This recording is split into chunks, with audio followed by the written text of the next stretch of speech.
I am a master sergeant in the Army Reserves. I am the mission support NCO in charge at the 86th Training Command. So tell me a little bit about what your role is. What do you do on a day-to-day basis? At this time, my role has adjusted in the past year, and I'm more in the training atmosphere of things. Prior, I was with Civil Affairs, which was a much different capacity, and I work more with civilians when I was in the Civil Affairs atmosphere. But now, my role is to support the soldiers that report to me and make sure that they can get what they need done during the day and during our training exercises, that they have everything that they need, they have the support required, and anything else that kind of pops up in their day-to-day. So I'm kind of just the supervisor, making sure that all the pieces are in the right place of the puzzle. So these are brand new soldiers coming into this military experience. Is this like a first stop for them for their training? No, I'm not in the basic training atmosphere. This is more of the training atmosphere that established units are going through every year to get validated on certain aspects of their jobs, to make sure that they are combat ready, to make sure that they are doing well in the jobs that they have, and the 86 really creates an environment for them to test their limits and say, okay, we did great in this area, but this spot we really need to work on as a unit, and that's the atmosphere that we build for them so they can test their strengths and weaknesses. So just so that I'm fully understanding, Yep. I have no military background, so I don't really know.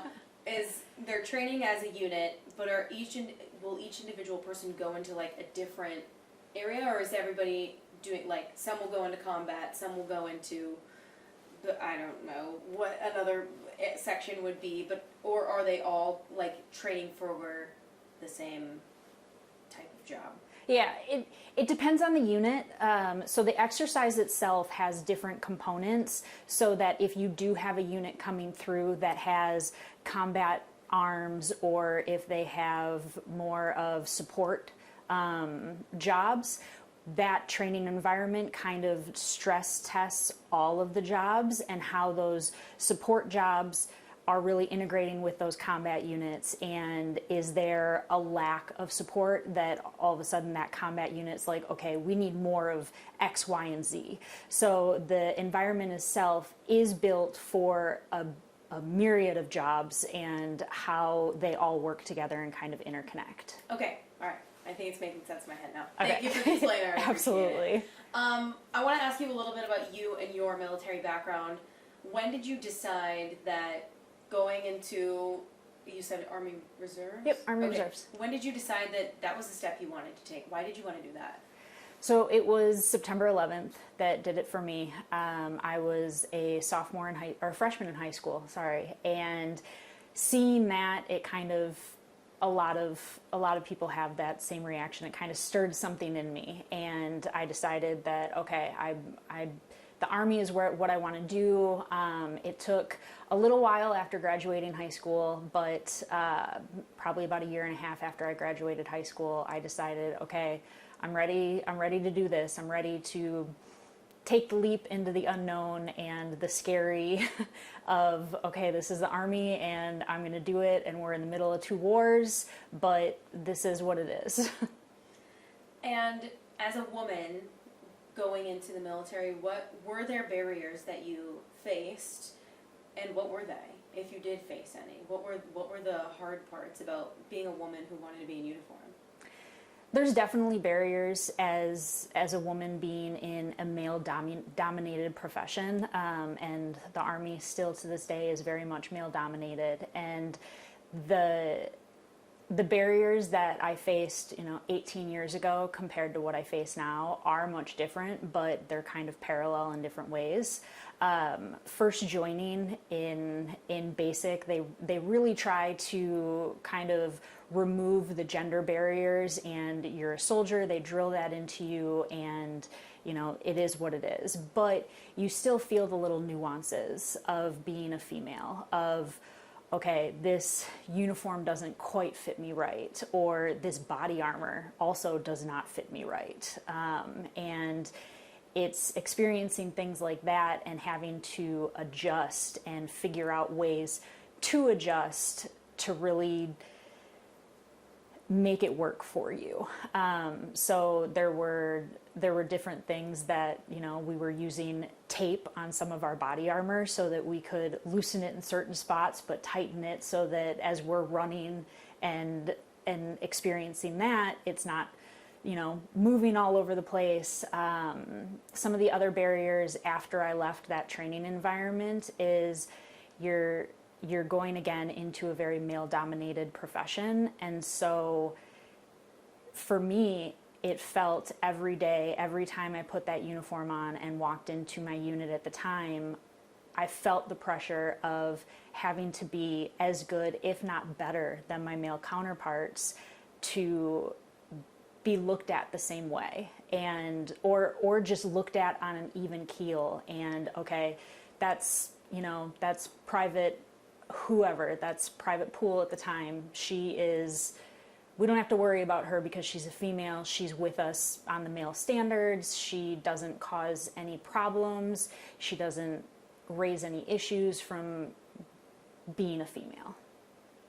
Do you think that over time things maybe got a little bit easier for women going into the military, or do you think it's all kind of just ever since you got in? I know you said that things have changed, but has it been just as difficult for women going in, 5 years ago versus 18 years ago when you went in?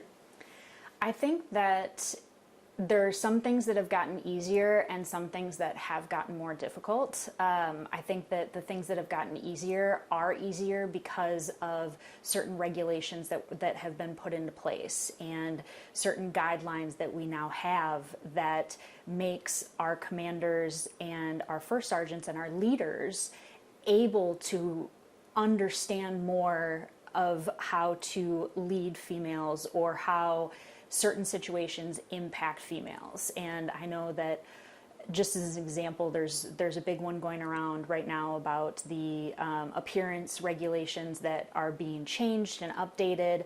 But the more we are able to define what, now the ponytail cannot be longer than 6 inches from the top of the collar. Before, it was the ponytail had to be flush with your shoulder blades. Well, trying to figure out where somebody's shoulder blades are in uniform was difficult, and so it left this ambiguity for our leaders to kind of make interpretations of whatever they wanted.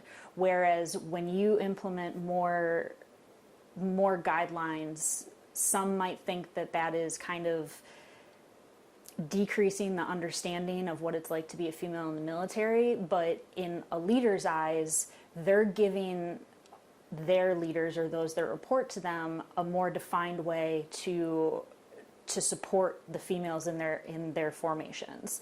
Okay, now I know exactly how long the ponytail can be. It's not up for interpretation. I don't have to go up to you and touch to see where your shoulder blades are. I now have these regulations. And now I know as a female, okay, my ponytail can be 6 inches. Exactly. I know exactly how to stay within those regulations. And if somebody wants to change that, I have the regulations to support me as well.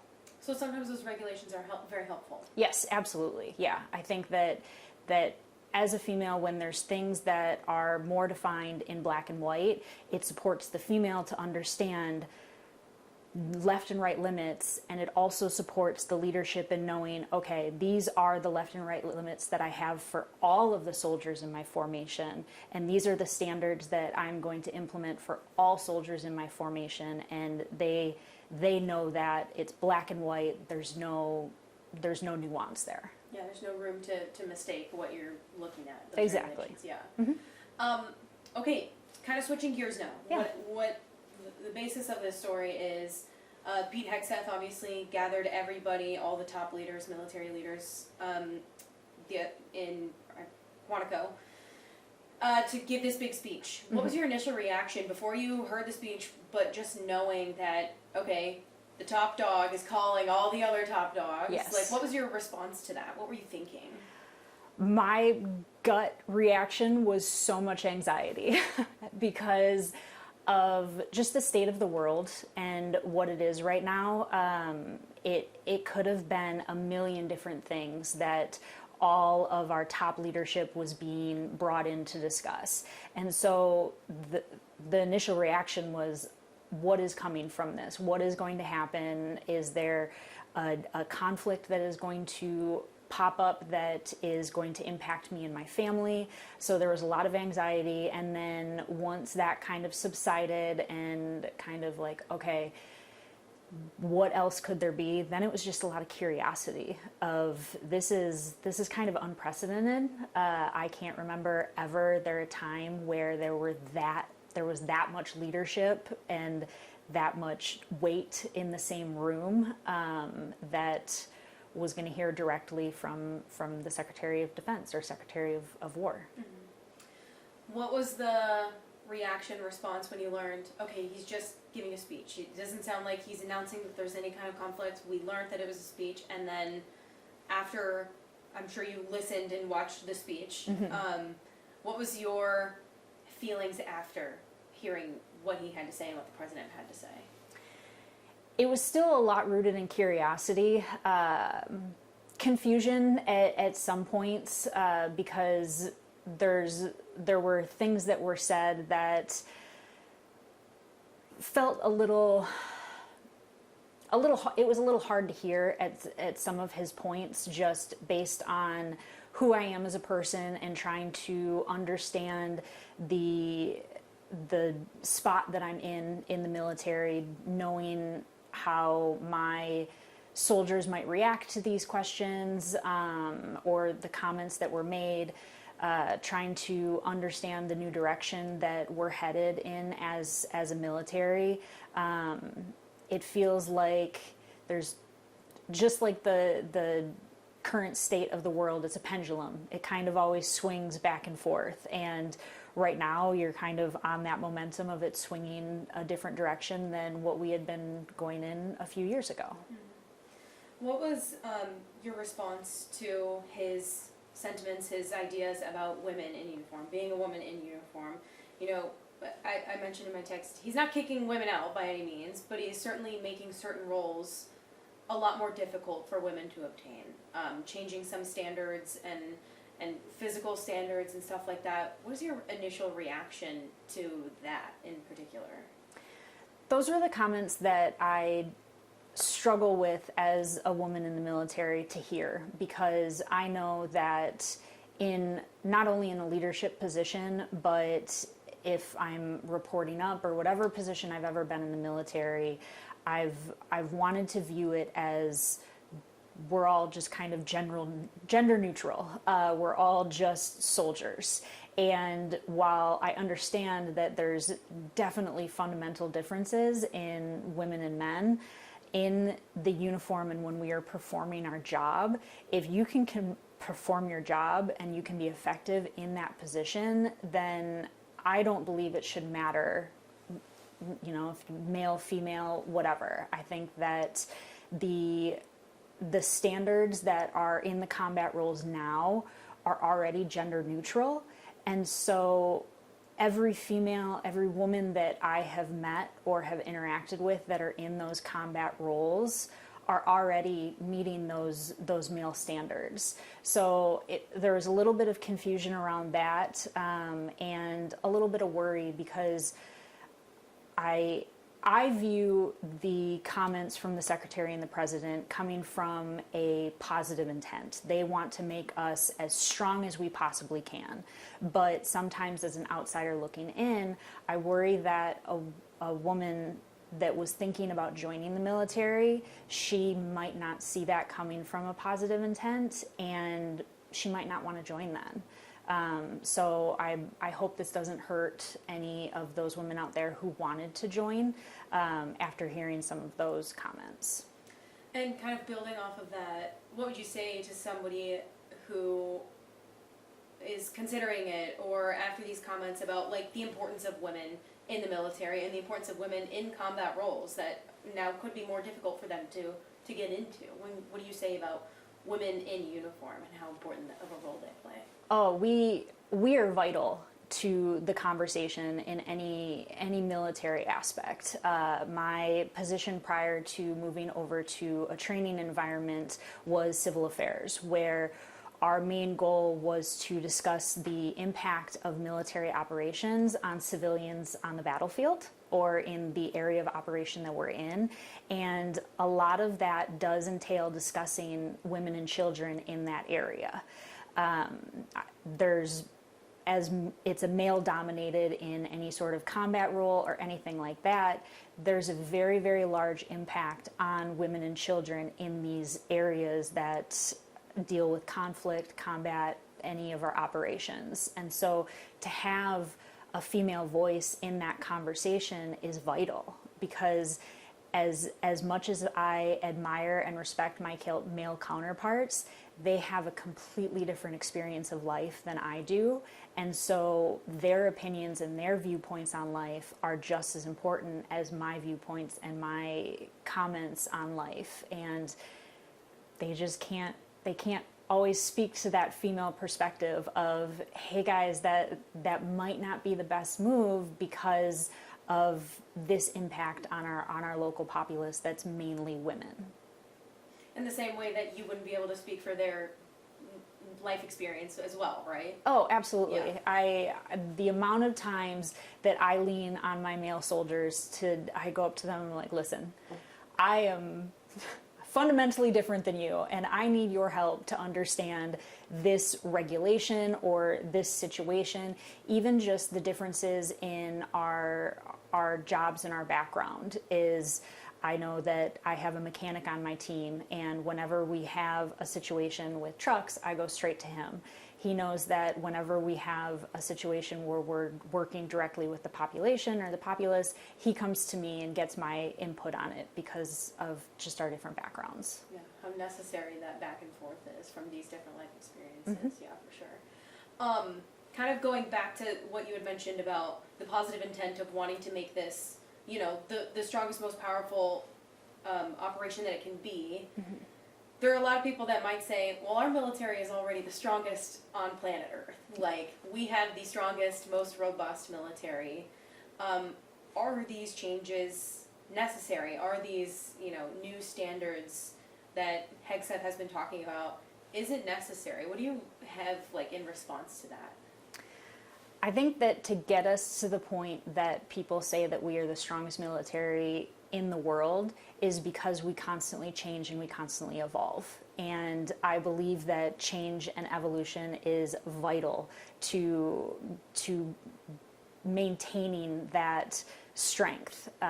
And some of the changes I do believe will make us stronger. It's going to keep pushing us into the right direction of nobody wants to mess with us.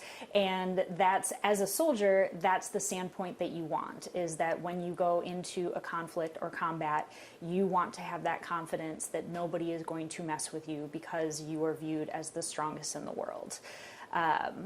Just as I said before, that pendulum, I do believe that some of the policies, I'm curious to see how they kind of roll out and the details behind them, because right now it's still a little bit of that anxiety of change and what that looks like, but I'm still really hoping that all of it is just all in that positive direction, and that we maintain that the inclusion and diversity within our force is nothing but positive and leads to that strong and that reputation that we have built and have created. What am I leaving out about any part of this surrounding this speech, these new ideas, these new regulations, this new direction? I mean, Is there anything that I didn't ask about that you think is really important to add or mention about what people on the outside are seeing? I think that, like I said, there's a lot of, for me it's anxiety and curiosity. For others in, outside of the military even, it's uncertainty, it's confusion.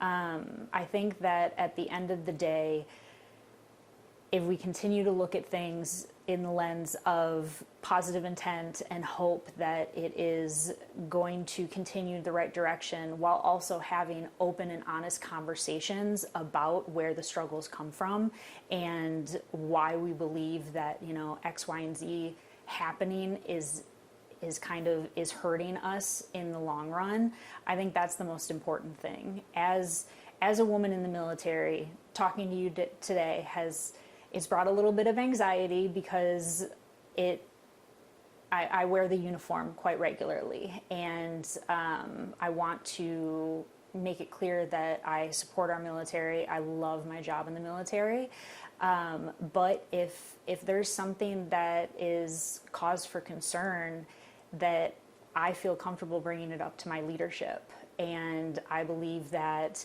my leadership has my best interest in mind. And I know that's not the same for everybody in the military, but if we continue to have those open and honest conversations and we continue to view things within different lenses within our scope, our military background, our leadership, and have those conversations, then I think that we can move in the right direction. And I think that there's hopefully the positive changes that I think are coming from this will remain positive, and more women will continue to make the positive impacts that we have in the past, and we will be continued to view as assets and never as hindrances, because some of the leaders that I would follow into battle with nothing but a popsicle stick are the women that I've served with. Yeah, absolutely. Anything else? I think I touched on everything that I had questions about. So anything else that you wanted to add? Not that I can think of, no. Okay, yeah. This might be a silly question. Have you been deployed? I haven't been deployed to a combat operation, but I've been to Europe in support of the operations over there twice.